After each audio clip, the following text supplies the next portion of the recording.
पृथिवी शान्तिरन्तरिक्षगं शान्तिर् द्यौ शान्तिर्दिशः शान्तिरवान्तर दिशा शान्तिरग्निः शान्तिर्वायुः शान्तिरादित्यः शान्तिश्चन्द्रमा शान्तिर्नक्षत्राणि शान्तिरापः शान्तिरोषधयः शान्तिर्वनस्पतयः शान्तिर्गौ शान्तिरजा शान्तिरश्वः शान्तिः पुरुषः शान्तिर्ब्रह्म शान्तिर्ब्राह्मणः शान्तिः शान्तिरेव शान्तिः शान्तिर्मे अस्तु शान्तिः.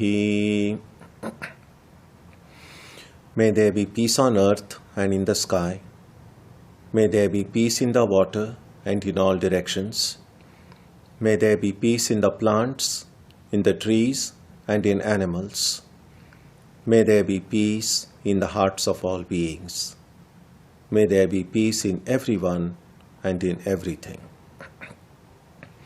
Sarvetra sukhinas santu, sarve santu niramayaha. Sarve bhadrani pashyantu ma kaschit dukkha bhag bhavet. Sarvastaratu durgani sarvo bhadrani pashyatu. Sarvas sadbuddhimapnotu sarvas sarvatra nandatu. May all be happy and healthy. May all see what is good, and may no one experience misery. May all overcome their obstacles and acquire good tendencies. May people everywhere find joy and fulfillment.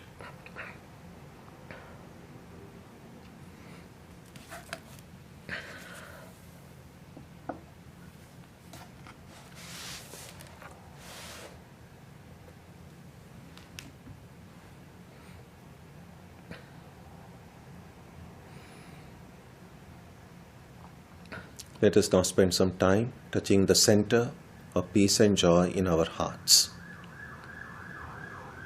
A good way to begin the practice is to withdraw the scattered energies of the mind and bring them to rest on one point. That point can be our own breathing. Let us therefore practice breathing with awareness. As we breathe in, let us visualize that our body and mind are being filled with love, strength, and compassion. And as we breathe out, let us release all the stress, anxiety, and exhaustion in the body and mind. Let us practice this way for a while.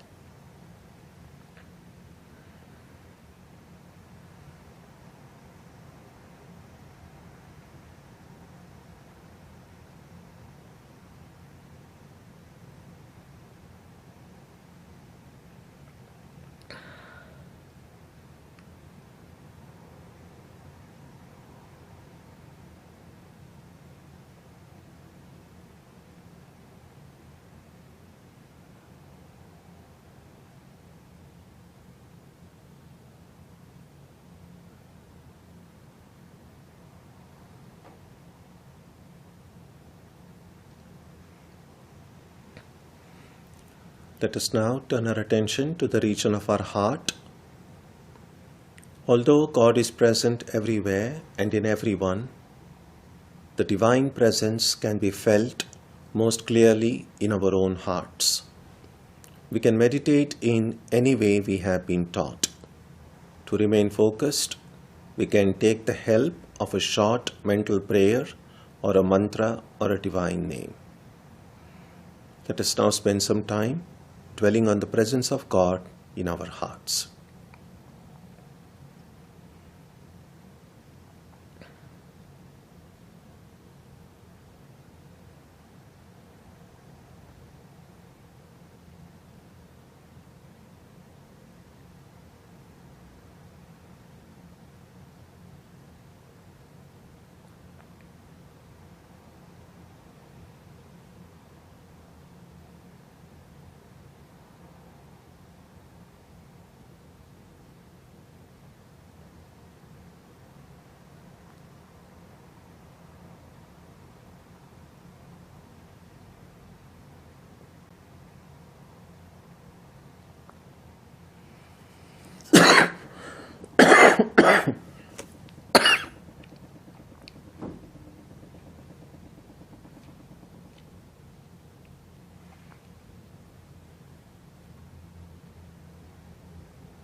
Om Asatoma Satkamaya Tamasoma Jyotirgamaya Mrityorma Amritam Gamaya Aviravirmayeti Rudrayatte Dakshinam Mukham Te Namam Pahi Nityam.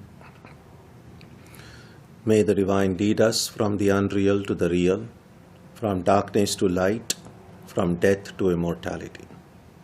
May the Divine Consciousness fill our hearts and protect us.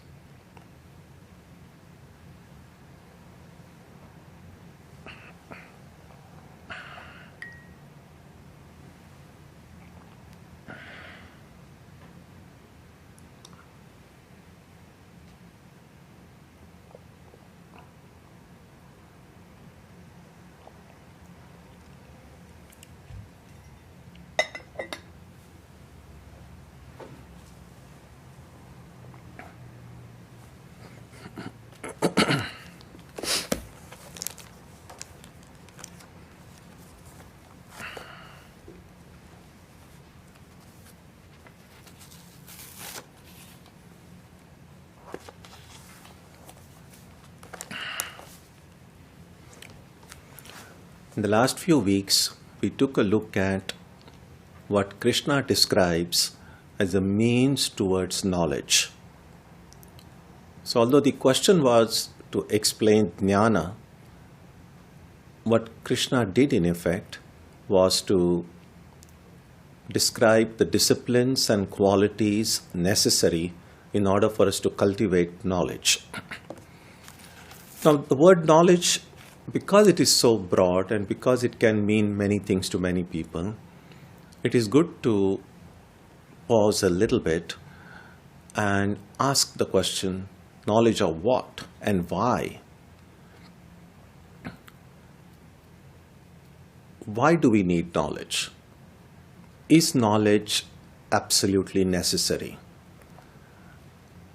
And it may not be so easy to give a definitive answer to that question, because knowledge can do one thing. Knowledge can remove ignorance. Just as light. Light can do one thing. Light can remove darkness. If I want to prepare a cup of tea, and if it's night, then light may be helpful, but light by itself cannot go and make me a cup of tea. I mean, that's pretty obvious. But there's one thing light will definitely do, is it will remove darkness. The same thing is true with regard to knowledge. In many things, knowledge could be helpful, but what knowledge will definitely do, just by the nature of knowledge, is that it will remove ignorance. So if ignorance is the problem, then ignorance can be removed only through knowledge. Ignorance cannot be removed by going to a gym and taking exercises. Ignorance cannot be removed by going on a pilgrimage. Now, that doesn't mean going on a pilgrimage is useless. What it does mean is that going on a pilgrimage may bring me certain benefits, and one of the benefits would be it will give me some knowledge. It will bring some amount of clarity because of the knowledge that is produced. But the primary function of knowledge is to remove ignorance. Now, one of the central teachings of the Gita is that the primary cause of all the problems that we experience in life is ignorance. Sri Krishna says in the Gita, Ajnanena avritam jnanam tena muhyanti jantavaha, which means jnana or knowledge is covered by ignorance, because of which people are deluded.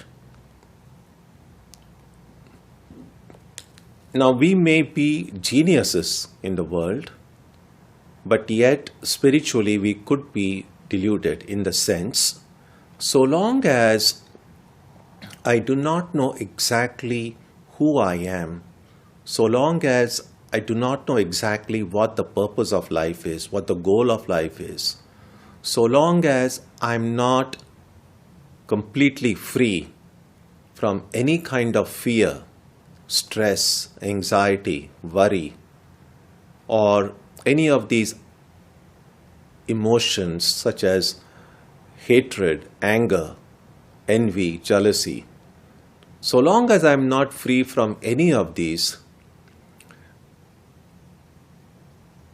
there is some amount of delusion in me. Now, why would I conclude that there is some amount of delusion in me?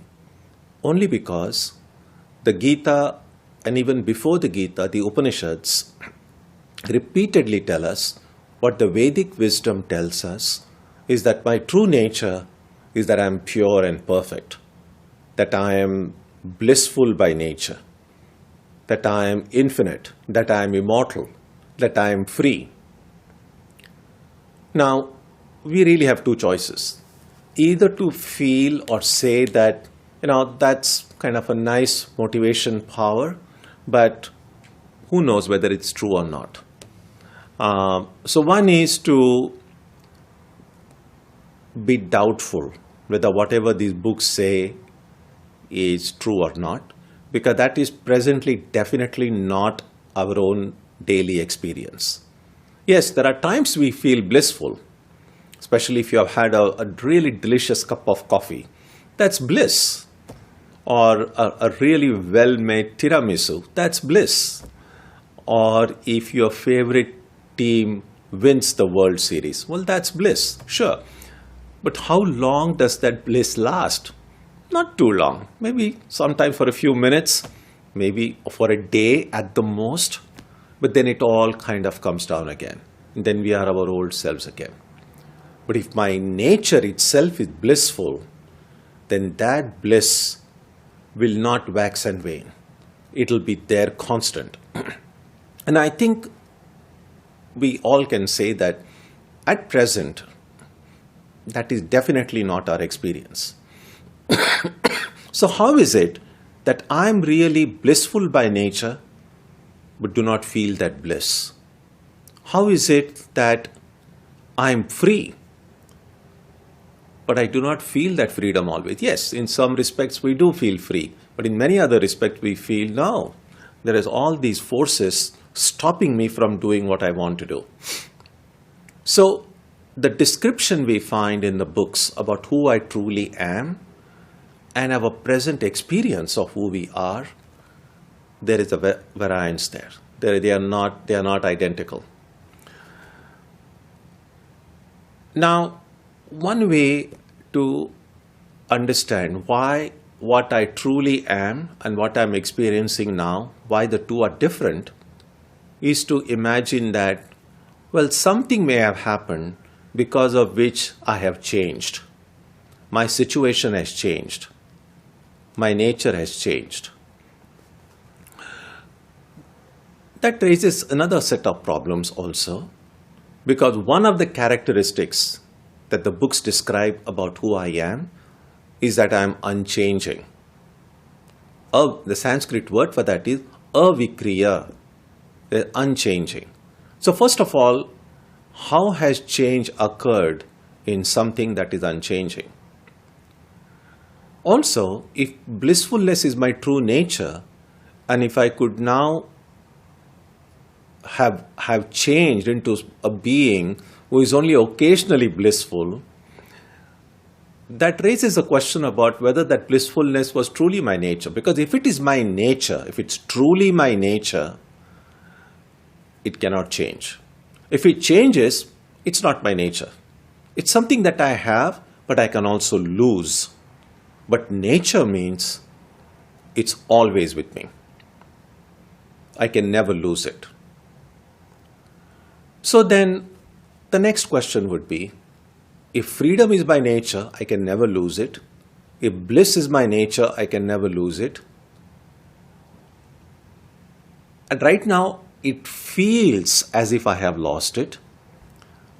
Then the only way this could have happened is I have become a little deluded.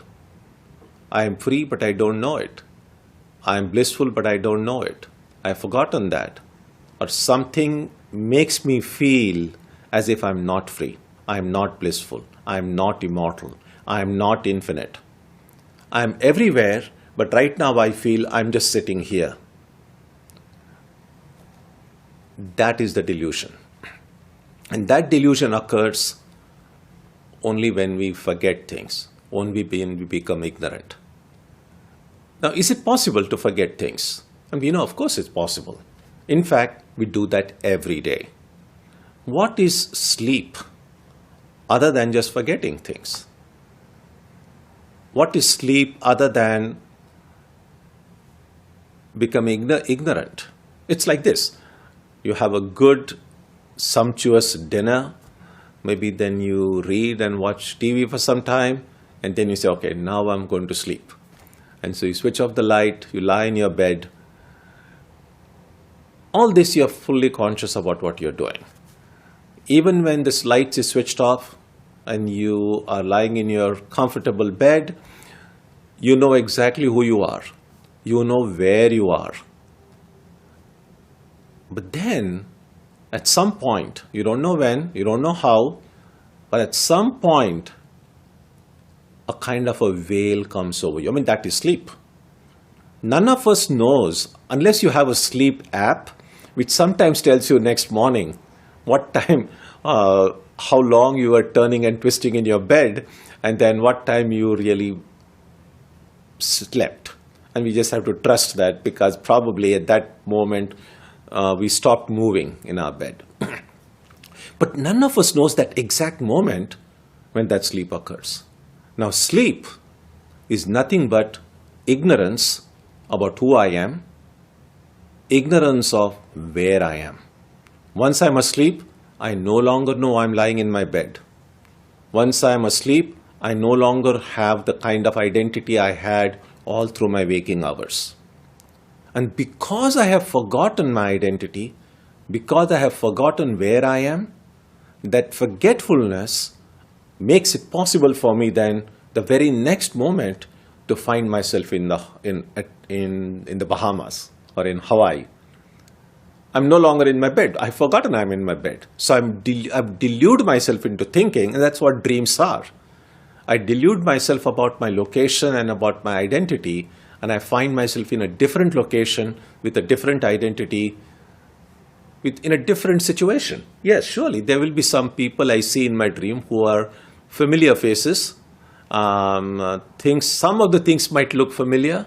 In fact, in the dream, everything looks familiar. When we wake up next morning, then we realize, oh, this is something strange place I had been. I've never been there before. No, that is a kind of delusion we are experiencing every night when we go to sleep. Now, what the Gita and the Upanishads say is that delusion is really not the only delusion. In fact, that is the delusion in the delusion. Our entire waking experience as well is also a delusion.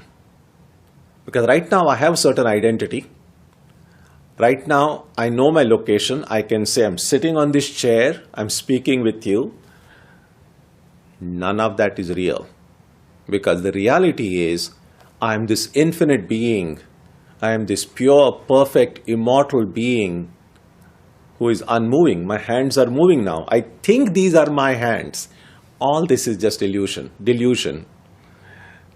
In reality, I am the infinite. So that is the kind of a delusion that the Gita speaks of. That occurs due to ignorance. And that ignorance cannot go anywhere unless and until knowledge comes.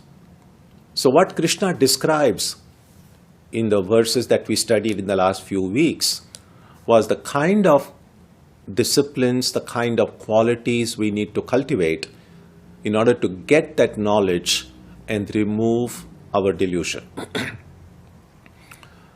But when we get that knowledge, it's a knowledge of what? Knowledge of who? What is the goal of spiritual life? So jnana is knowledge. Jnaya, that is the object of my knowledge.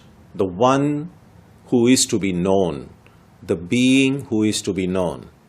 And therefore, we still must ask the question, knowledge of what? And one way that question can be answered is by saying knowledge of God. The next obvious question would be, who is God? What is God? That's a question which is reasonable to ask, and that's a question that different books, different philosophies, different traditions have tried to answer in different ways. There are many different answers. No one answer is perfect.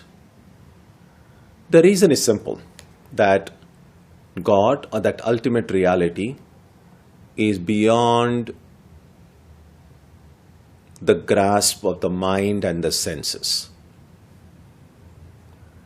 When we use words to describe anything, even to employ language, we need the use of our mind. But the mind has no access to that ultimate reality. Senses, speech, words, none of these have any access. So that's the primary difficulty. We are using an instrument. It's like this. You have to say,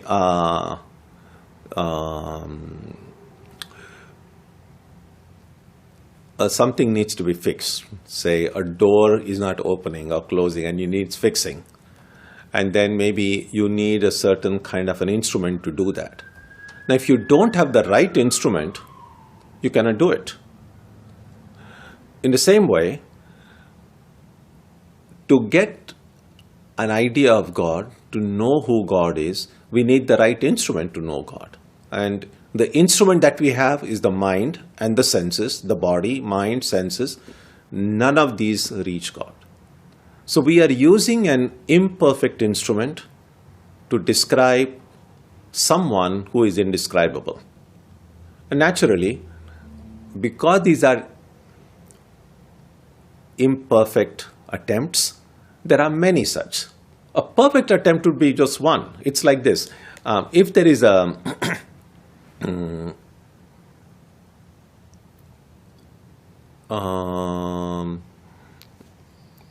okay, just to take some random example.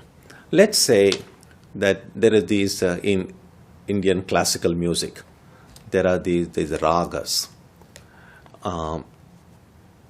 Now there is a perfect way of singing a particular raga, or there is a particular sur to kind of catch that. There's a perfect way to do it.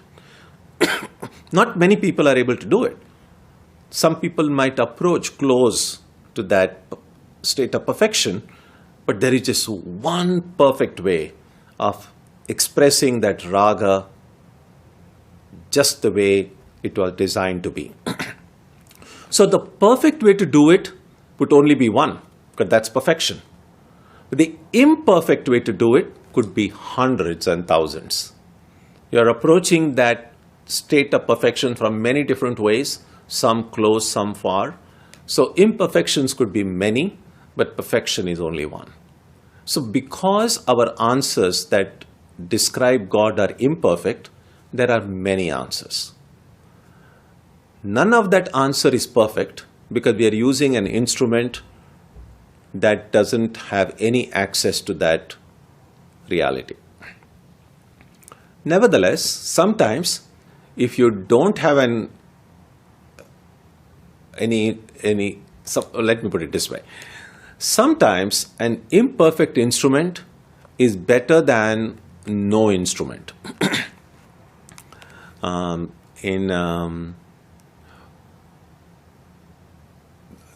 There are many sayings which say that if you, in Indian languages, I'm sure there must be something in English as well, which I'm not able to recollect right now. The idea is that if you don't have something that is perfect, then it is better to have something imperfect than not have anything at all. So that's the idea here. So we don't have a perfect description of someone who is indescribable, so we are using imperfect description, and that is what will help us. And so the set of verses that we will see this morning are these descriptions or attempts to describe the divine being. And because, as I keep on saying, we are describing someone who is indescribable, the language can be sometimes almost Zen-like. It seems like a bundle of contradictions because we are trying to describe someone who is difficult to grasp. Okay, this has been a long introduction to what we are going to take a look at today. So look at verse number 12, for instance. Neyam yattat pravakshyami yajñātvā amrutam anadimat param brahma na sattanna saduchyate. I shall describe that which has to be known, knowing which one attains to immortality, the beginningless Supreme Brahman. It is called neither being nor non-being. Look at this. It's something that has to be known, and knowing which one attains to immortality. How can knowing God give me immortality? What the Gita says is that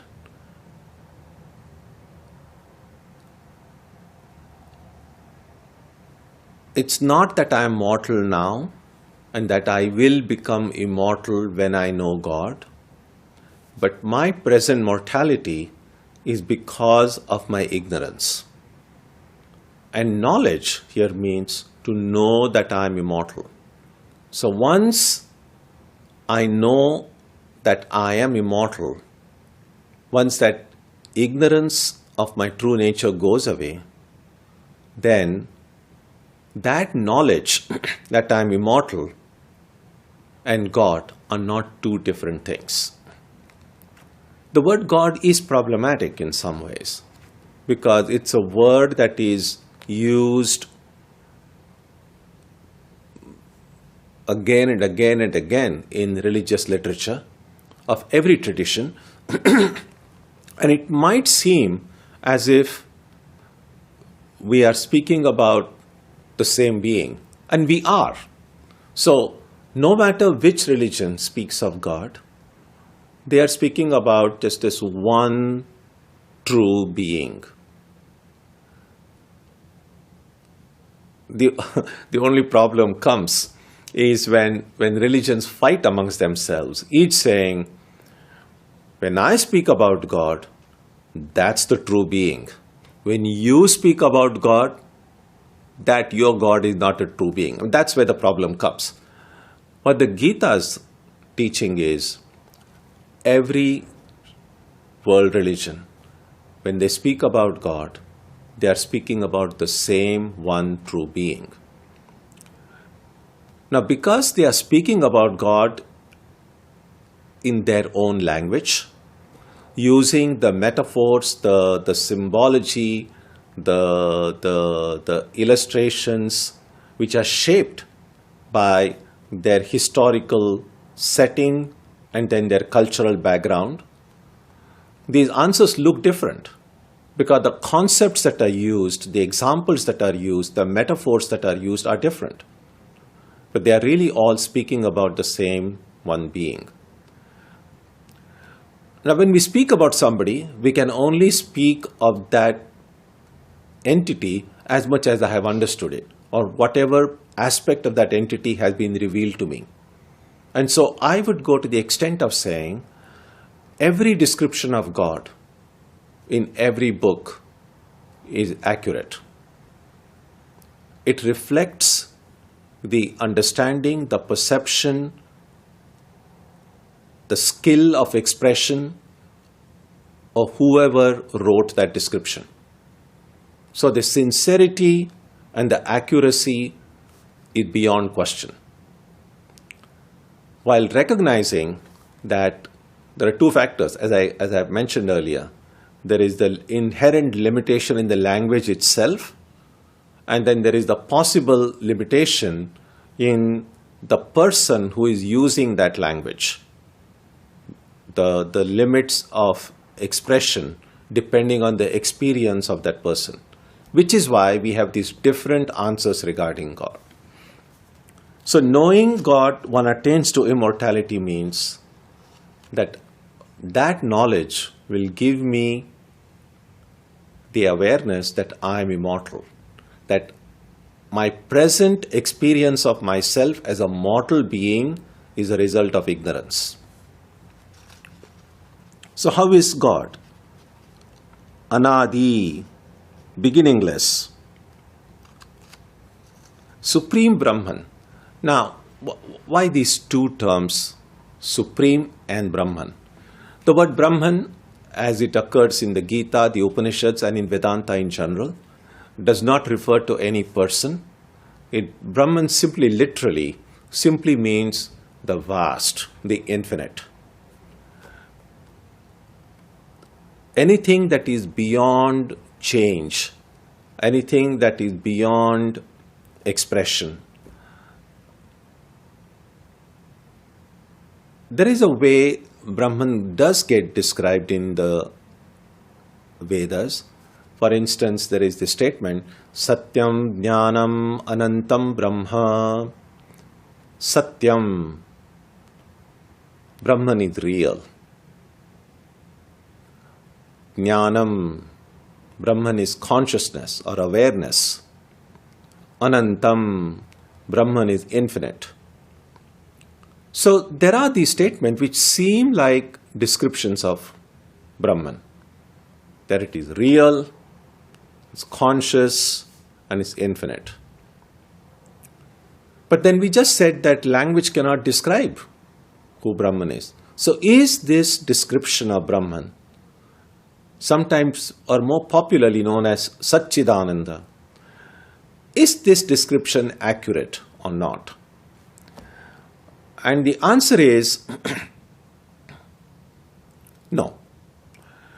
In this form, if you say God is Satchidananda, not accurate. Then what would be accurate? The only way we can approach any level of accuracy is while describing who God is not who God is. So it is within it's possible for language to say who God is not, and that would be accurate. But the moment you try to say who God is, it's no longer accurate then. So when we say God is real, God is Sat, what is really meant is God is not unreal. So when we say God is Chit, God is consciousness, what is really meant is God is not material. He is beyond our ideas of matter. When we say God is infinite, what is meant is God is not finite. So that's the way Brahman is described. So Brahman, not a person. You can only say who Brahman is not when we are able to eliminate everything that it is possible to eliminate. What remains, that is Brahman. So then why Supreme Brahman?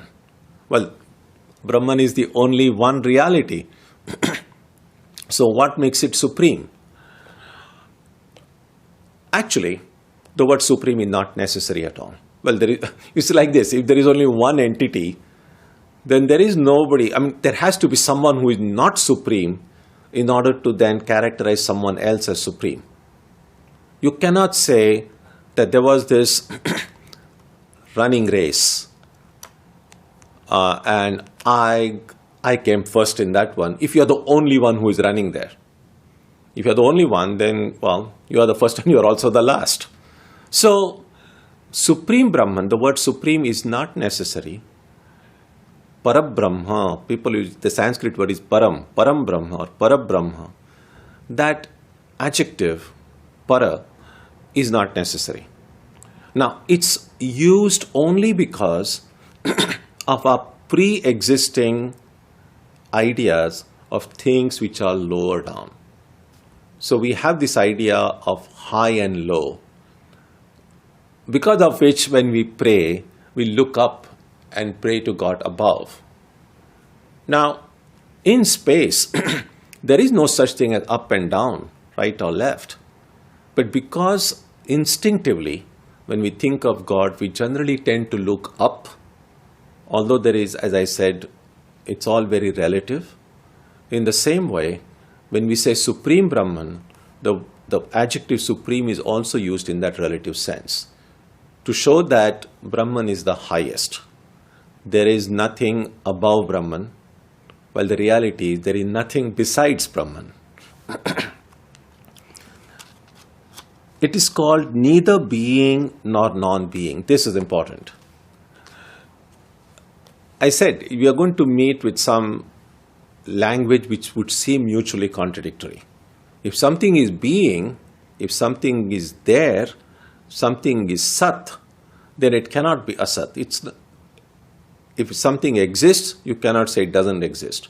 If something doesn't exist, you cannot say it exists. So here, Brahman is said to be both being and non-being. The only way we can understand that statement is by saying that those who have experienced the presence of God, for them, God is. No amount of arguments that you can put forward to them to prove the non-existence of God is going to work, because they have experienced God. Now, as long as we have not seen God, not experienced God, there's always going to be a little bit of that doubt, which is why we speak about Shraddha or faith. Sometimes people say, oh, you shouldn't have any blind faith. That doesn't make really sense, because there is no such thing as a faith with eyes and faith which is blind. Faith, by definition, means it is blind. So as long as we have not seen God, we need to have faith in God. That faith only implies the admission and the recognition that right now I have no experience of God. But somewhere deep down, I feel, I am not seen, I have no experience, but I feel that God exists. And because of that feeling, because of that deep faith, that deep Shraddha, I am willing to invest my time and energy into seeing God. Because if I didn't have that faith, why would I even strive to see God? So, until I have had that experience, God is going to appear as non-existent. Once I've had that experience, nobody can prove the non-existence of God. Which is why then it is said that God can be described as either existence or non-existence, depending on the experience of people. Look at next verse. Verse 13.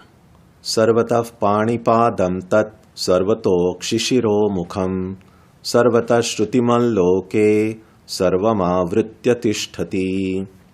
14.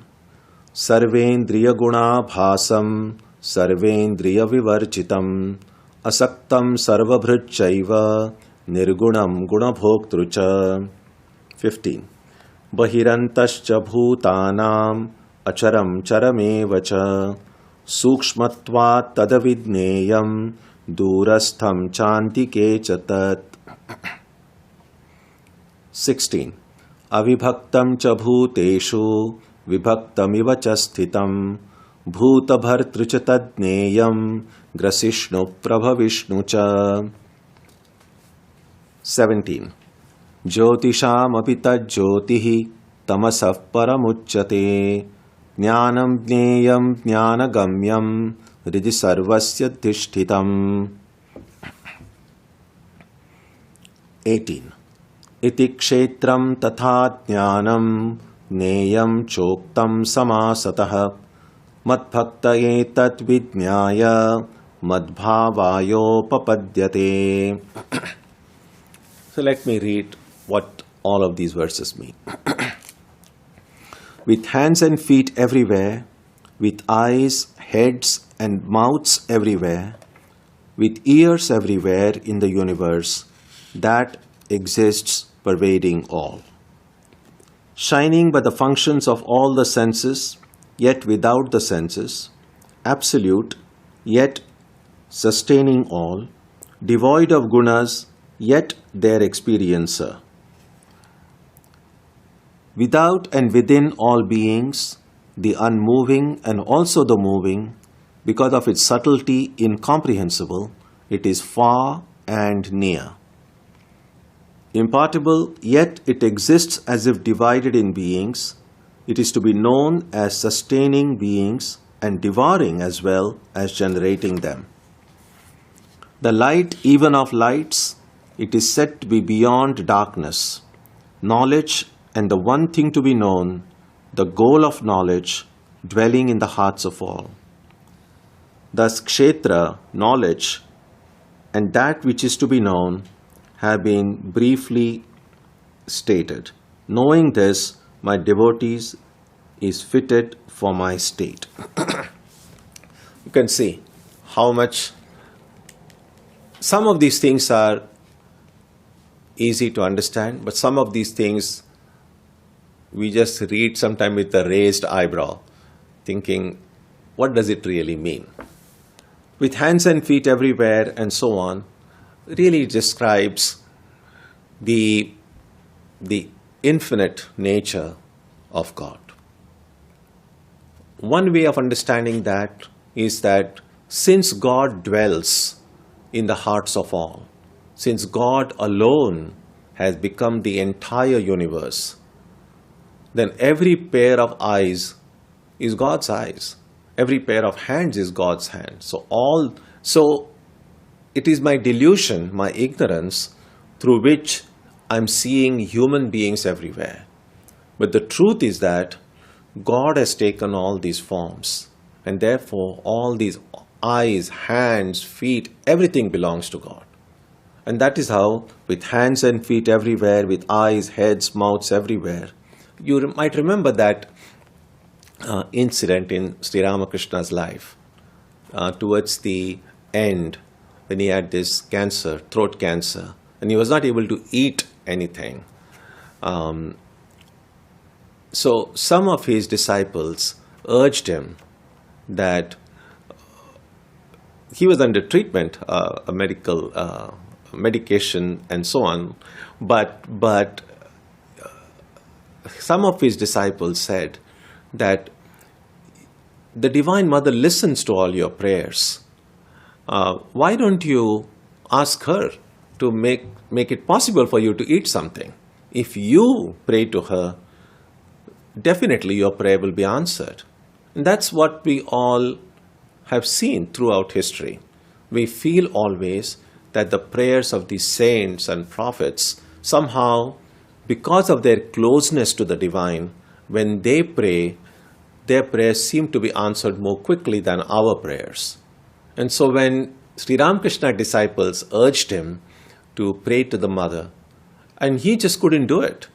He said, when you pray to mother, you're thinking of that infinite, blissful being, and then to then ask her, oh, please make it a little easier for me to eat.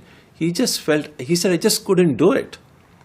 You might remember also the story Sri Ramakrishna used to say, that to ask God to solve some of our problems like these is like going to the emperor. An emperor is pleased with you and says, ask whatever you want. And then you say, could I have about 2 pounds of eggplants? Of course, the emperor can give you eggplants if you want, but the emperor can give you much more. So asking God to make my headache better is not wrong. I mean, where would a child go other than to its own parents for everything that the child needs? So asking God to make my headache go away is not intrinsically wrong or bad, but at some stage, we might feel God can give me moksha. God can solve all of my problems forever. And instead of asking God for that, I'm just saying, I just want to be here in this world of Maya. I love this samsara. Just this headache. Could you just make this headache okay? And well, God will do it. It's not that God is not going to do it, but it's a little bit like that. So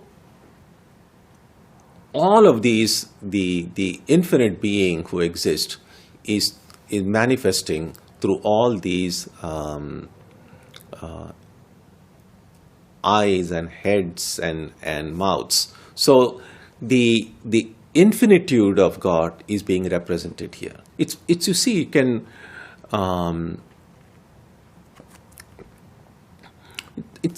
you think about it this way. Every cell in our body it has life in it, and it's a living entity, and there is no way to know whether every cell has a consciousness of its own. Whether the cells in our body, everyone thinks, oh, I'm in this world filled with cells. And maybe they may have, if there is life in it, each of them may be conscious of their identity as a cell. But we know that all these cells in the body taken together, here there is this larger being, that's me.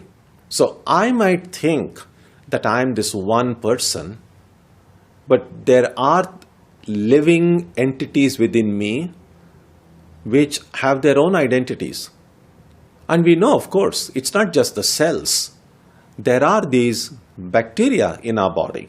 Good bacteria, I mean, there are problematic bacteria, but there are good bacteria which live, which are necessary for human ecology. And so, although I might think of myself as a one person, if you look within and through microscope, you will find there is a whole community right there inside me.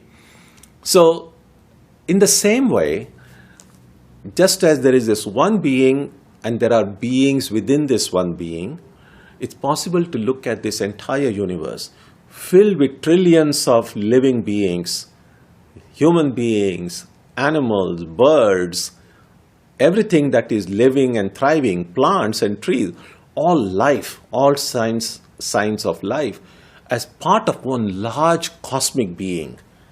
The books speak about that being as a Virat Purusha. And there have been mystics who have experienced not just the presence of God in human beings, but to see this entire visible creation as this one cosmic living being. In fact, many of the nature mystics have had such experiences. You go out and see this big landscape, these mountains, and you go out to the farmlands and you see all these trees and grain, and everything is like moving through breeze. And if you have a mystical, a poetic temperament, you might see that this whole nature, the breeze that is blowing, this could be like the body of some cosmic being. And so that is the kind of a vision that this verse puts before us. And I was mentioning to you earlier about the apparently mutually contradictory characteristics. You find that in verse 14. Is shining by the functions of all the senses, yet without the senses. So God, that ultimate reality, is not limited, and because God is not limited, there is no specific body. And unless there is no body, there are no senses. And yet, the functioning, our senses function because of the presence of God. But God has no senses. So, without consciousness, the body and mind cannot function. But consciousness itself doesn't have its own body. Consciousness doesn't have a body. Consciousness doesn't have a mind. But without the presence of consciousness, body, mind, senses, nothing can function. Again, it's absolute yet sustaining. By absolute, it means it is unconnected, detached from anything. There is nothing other than that. And yet, unless it is present, nothing else can survive. Devoid of gunas, yet their experiencer. Again, we are able to experience everything in this world, which is nothing but the play of gunas, because of the presence of God, because of consciousness. Yet consciousness itself has no gunas. Neither sattva, rajas, tamas, none of these exist in consciousness. Without and within all being. It is inside me, it's also outside me. What it really means is, when you say God is inside me and God is outside me, the question is, what is me then? What is this boundary that separates inside and outside? So that me is a myth. Just by this statement, God is inside me and outside me. So, the boundary, is God in that boundary that separates inside and outside? If God is also in that boundary that separates inside and outside, it really means God alone exists. The unmoving and also the moving, and because of its subtlety incomprehensible, it is far and it is near. God is far from those whose minds haven't become pure. God is very close to those who have acquired that mental purity and clarity. So both, God can be seen as far, God can be seen as near, depending on our own spiritual evolution. Indivisible, yet it exists as if divided in beings. Now God is one, indivisible, one infinite being, and yet it is possible for us to speak in terms of there is God in the hearts of all. Now when we say there is God present in the hearts of all, that's not a wrong statement, but that statement is based on the assumption that all exist. So I'm kind of assuming that everyone exists, and then I'm saying in everyone's heart God exists. But that once that basic assumption itself is questioned, we recognize that God alone exists. The light of all lights, it is said to be beyond darkness, and so on. So there are all these descriptions. Finally, to summarize very briefly, you might remember that Sri Ramakrishna used to ask this question to many people who used to visit Dakshineshwar. He would say, do you believe in God with form or without form? And he asked that question to M as well, the recorder of the Gospel of Ramakrishna. And M had just started going to Ramakrishna, then he was new, and he felt that question didn't make sense. That if God is with form, then there is no such thing as God without form. If God is without form, then there is no such thing as God with form. How can you give a choice to someone, you believe in this God or that God? And what Ramakrishna really meant, and which M understood later on, was that no one can say whether God has form or no form. To some who have had that experience of God in some form, will find it difficult to deny that God has form. And those who have had experience of God as formless will find it difficult to accept that God has form. The reality is that God, there is no limits on who or what God is or can be. If any of us says God can be only transcendent, God can never have form, who are we to put that limit? God, and therefore Sri Ramakrishna's words are amazing. He says, God can have forms, God can be without form, and so much more besides. We shouldn't think that we are covered all possibilities by saying either with form or without form, or with qualities or without qualities. God is so all-comprehending that there may be many possibilities which we are not even aware of. And so Sri Ramakrishna is saying no one can put a limit to the possibilities that can exist about God and in God. And so all that we can do is use the imperfect instruments that are available to us and do the best we can to try to understand that divine being. Can those imperfect instruments understand God? The answer is no. Is God therefore impossible to realize? The answer is no. Yes, God is possible. And that is why we speak about grace. That when a person realizes God, why is it wrong, or why would it not be accurate to say that that knowledge came by my strong efforts?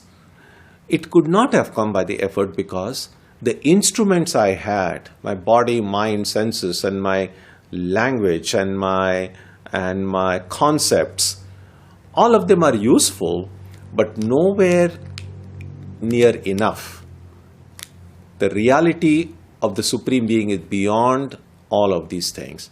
So my efforts themselves could not have revealed that reality. And yet, that reality was revealed to me. It has been revealed to people in every generation, which is what gives us hope that if I continue with my spiritual practice with dedication, that ultimate reality, the nature of God, will be revealed to me as well. And because I'm using these imperfect instruments, that revelation, when it occurs, can only be described in terms of grace. That it's through God's grace that I get to see God. And then it's a big subject about the role of self-effort and grace. And we won't go into that now. But try to understand, recognize the importance of self-effort, the limitations of self-effort, and the role of grace. The two are not mutually contradictory. But to understand how effort and grace coexist, how they operate in our lives, it's not so much to be done through discussion or argument. It's something that happens only when we begin to start practicing our own spiritual life well. When we take our discipline seriously, when we pray, when we meditate, when we do our japa, when we do our studies in a spirit of an earnest spiritual seeker, it is then that all of these apparent contradictions get resolved. So, in this set of verses, Krishna describes as much as it is possible, and he in the end says that he is describing it in a very briefly and understandably, the nature of that being who is to be known. So first, we saw the disciplines required to get knowledge, and today we saw the being, God, who is the object of knowledge, whose true nature will be revealed through knowledge. Om Jananim Saradam Devim Ramakrishnam Jagadgurum Padapadme Tayo Shritva Pranamami Muhurmuhu. So we'll take a 5-minute break now, and if you have any thoughts, ideas, questions, you can share them, and then we'll take a look at them.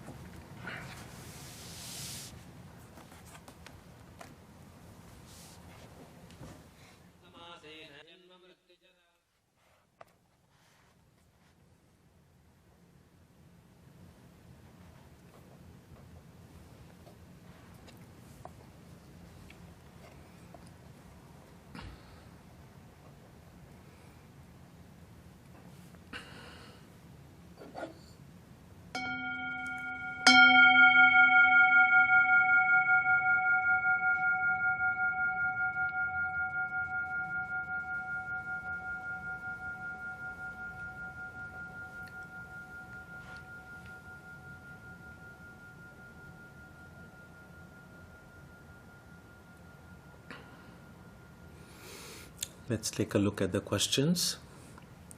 When Sri Ramakrishna says that Brahman and Shakti are the same, is this equivalent to saying Nirguna Brahman and Saguna Brahman are ultimately the one Brahman?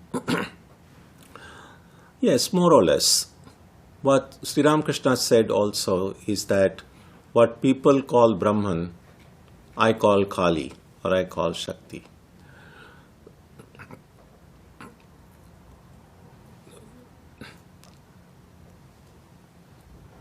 That one infinite being who manifests as this entire world, how did this multiplicity come from that one being?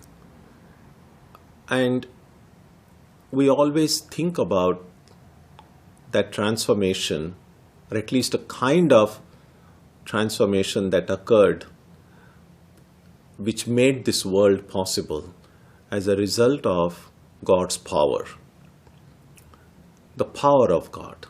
And that power of God, Shakti, gets a personification of that Shakti takes the form of the Divine Mother. And just traditionally, the Shakti has always been seen as feminine. And therefore, Sri Ramakrishna gives the example of how just as you cannot separate milk and its whiteness, you cannot separate them, they are just inseparable. In the same way, you cannot separate Brahman and Shakti because they are not really two. So in that sense, yes, that which might appear to some people in the form of Brahman or as Brahman might appear to some as Shakti. That which appears to some as Nirguna Brahma might appear to some as Saguna Brahma. But what appears is the one entity. So the difference is not in what is observed, the difference is in the observer and the experience of the observer.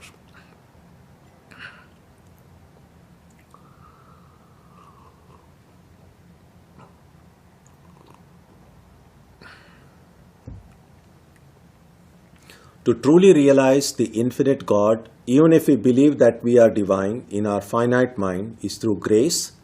There seems to be a difference between a belief versus experiencing it and living it. That's true.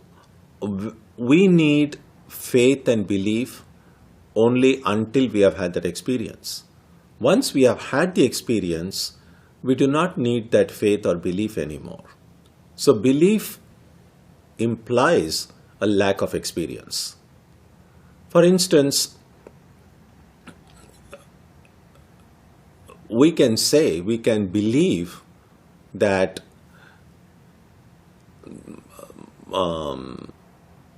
say about moon, what it would be to land on moon, what kind of experience we might have. Most of us will just have belief that this is what it is.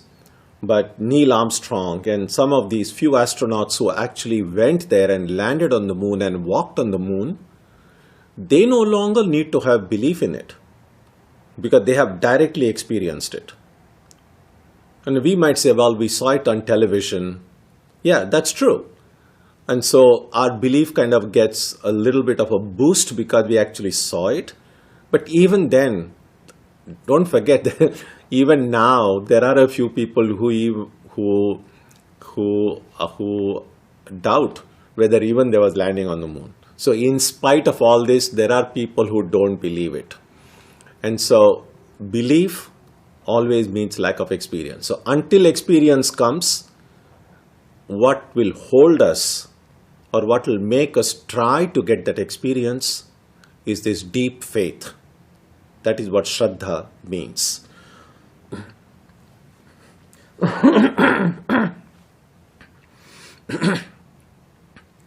As God alone exists, is God alone? From a limiting human perspective, being alone could lead to loneliness. But I know God is infinite and beyond these limitations. Just could not help thinking about this. Yeah, it's true. Because our present experience is that when we are alone, we experience loneliness. We will try to look at God through our own lens. But even now, even before we have realized God, it's possible to be alone and not feel lonely. In fact, in a natural sort of way, we are already doing it. In the state of, in dreams, yes, we are kind of just alone, lying in our bed, but there are other people we meet in dreams, so we are not fully alone in that sense. But in deep sleep, we are all alone in deep sleep. But in the experience of deep sleep, we don't feel lonely. In fact, that's the most blissful state we have today, short of samadhi. So if we have not had samadhi yet, then the deep sleep is the closest we can go to what samadhi might look like. It's not same, but at least some idea of what it is when all the distinctions go away, when I am just by myself and not even feeling lonely about it.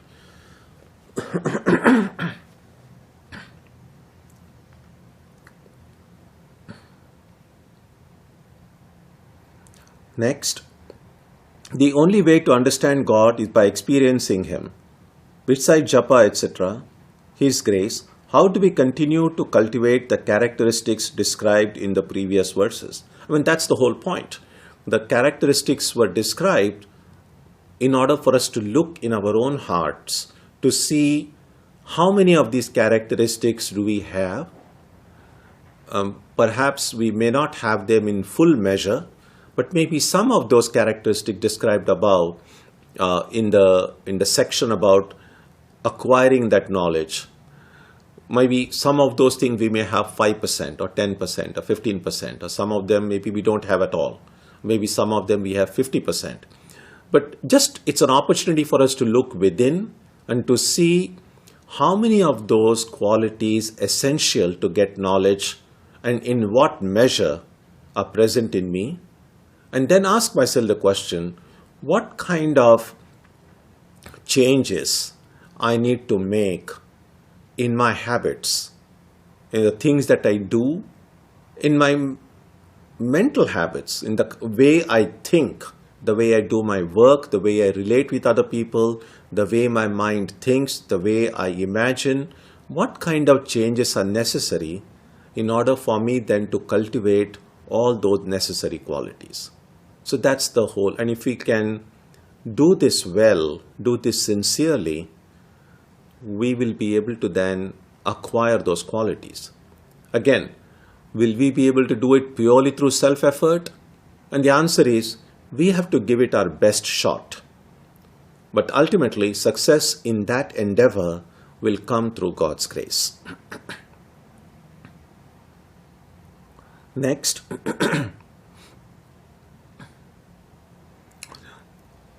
if goal or God can be described, how do we know cannot be described?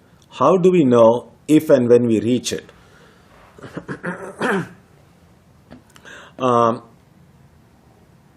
We will know. It's a little bit like asking.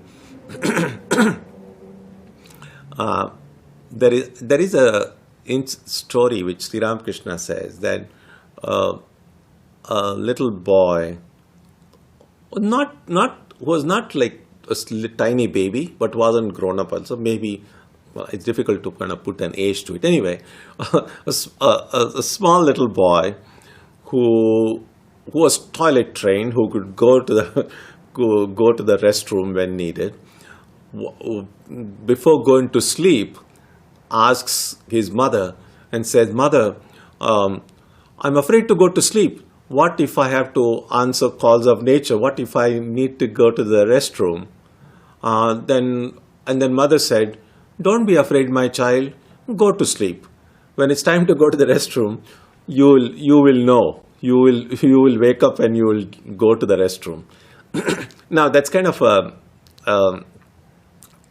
an example which kind of gives us the idea that when I actually experience God, I will know it. Now, isn't there scope for delusion? Yes. There are some people who feel they're already enlightened.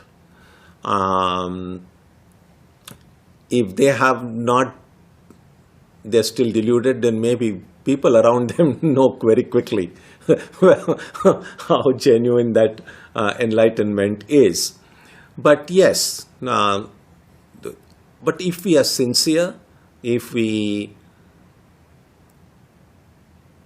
have this basic self-knowledge, because no spiritual progress is possible with a deluded mind. So if we have acquired enough clarity, even if we have not realized God yet, but enough purity and clarity of mind, then we will know exactly whether we have reached the goal or not. And once we have reached there, no one need to come and tell us. We don't need to go and ask somebody, "Oh, I'm not sure whether I realized God. Did I?" And if we still have that question, we can be sure that we have not. So that's the best answer I can think of at the moment.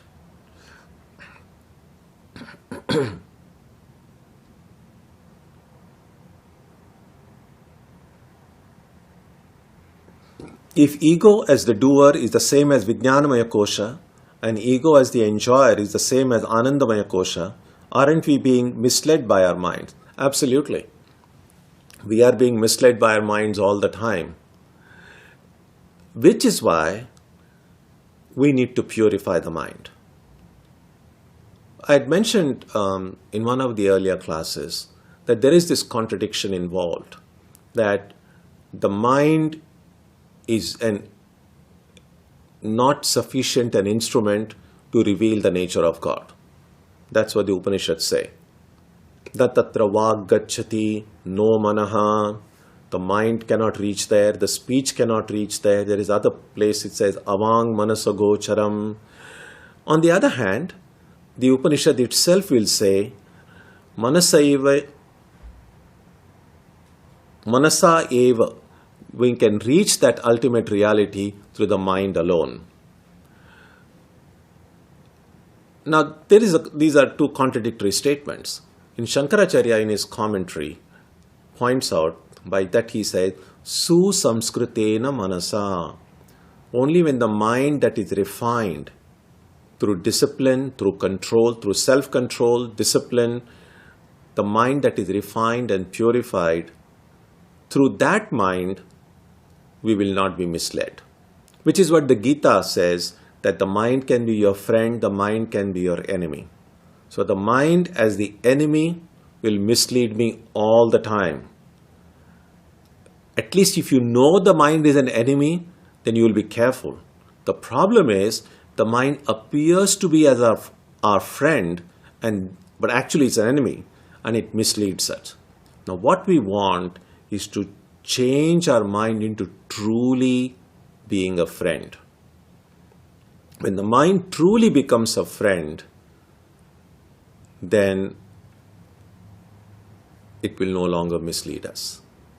Swami Vivekananda said that there are some people who say, oh, this is such a terrible world, and they just find no good in this world at all.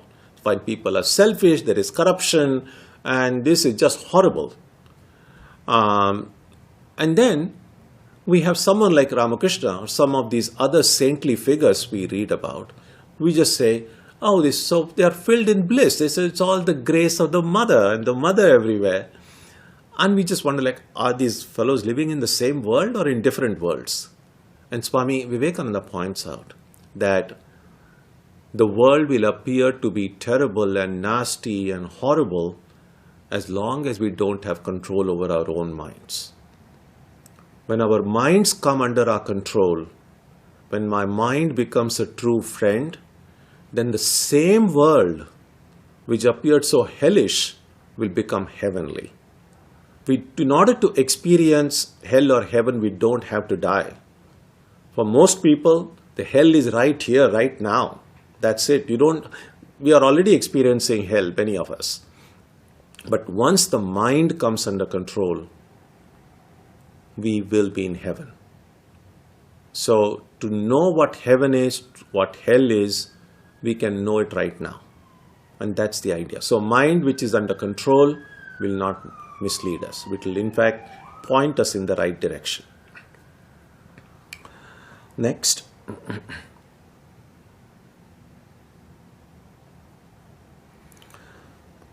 Is the issue of grace versus our own effort partly addressed by the fact that we can think of God either as distinct from us or as our very own self? I'm not sure whether the problem is addressed by that. What probably might occur is the way we phrase the problem would slightly change depending on whether we see God as distinct from us or as part of ourselves. The Upanishad does speak about Atma Prasada, the grace of one's own self. It comes, I think, in the Mundaka Upanishad. So, yes, we could try to see how these concepts of self-effort and grace will be viewed depending on whether God is seen as one's own higher self or as someone who is distinct from us. I think there's a lot to think there. Yeah. Okay. So thank you for these questions. That brings us to the end of these questions today.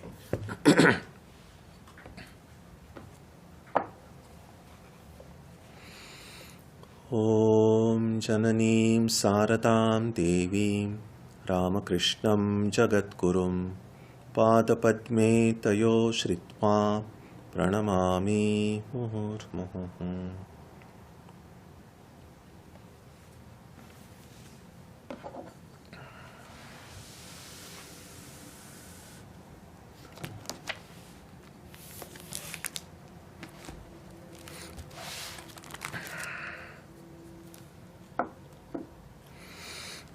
So next Sunday we will not have the satsang because on Saturday, that is 24th of this month, happens to be Guru Purnima, which is the birthday of Vyasa, celebrated as Guru Purnima.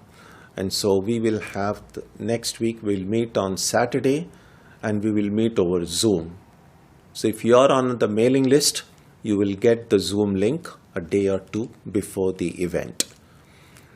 And after the Guru Purnima event, our summer recess will begin and we will be closed through August and reopen the Sunday after the Labor Day weekend. And so the next Sunday satsang will be on September 12th at 11.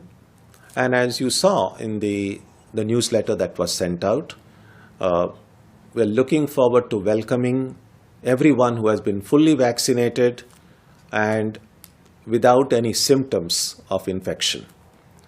We will still observe all the social distancing. Everyone would still be expected to wear a mask when they are inside, but it'll be great to meet all of you. It's been long. It's been more than 15 months since we have been doing these programs remotely. And so it'll be wonderful to get together again.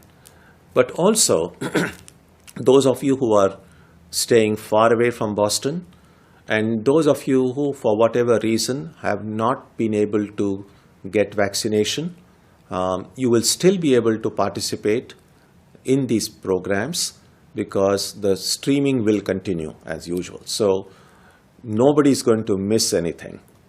So fully vaccinated people, welcome to visit and participate here, and others can participate remotely.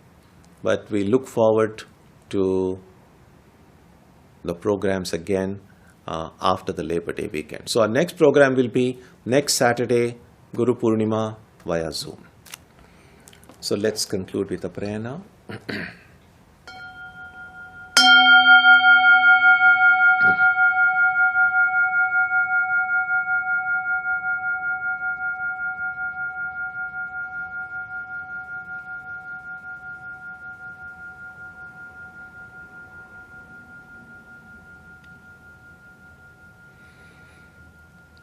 May the Divine Being, who is the Father in heaven of the Christians, Holy One of the Jewish faith, Allah of the Muslims, Buddha of the Buddhists, Tao of the Taoists, Ahura Mazda of the Zoroastrians, the Great Spirit of the Native Americans, and Brahman of the Hindus, lead us from the unreal to the real, from darkness to light, from death to immortality. May we be granted strength, freedom, and clear understanding. May we learn to see God in our own hearts and in everyone around us. May God bless us all and fill our hearts with gratitude, grace, and love. Om Shanti Shanti Shanti. Peace, peace, peace be unto all.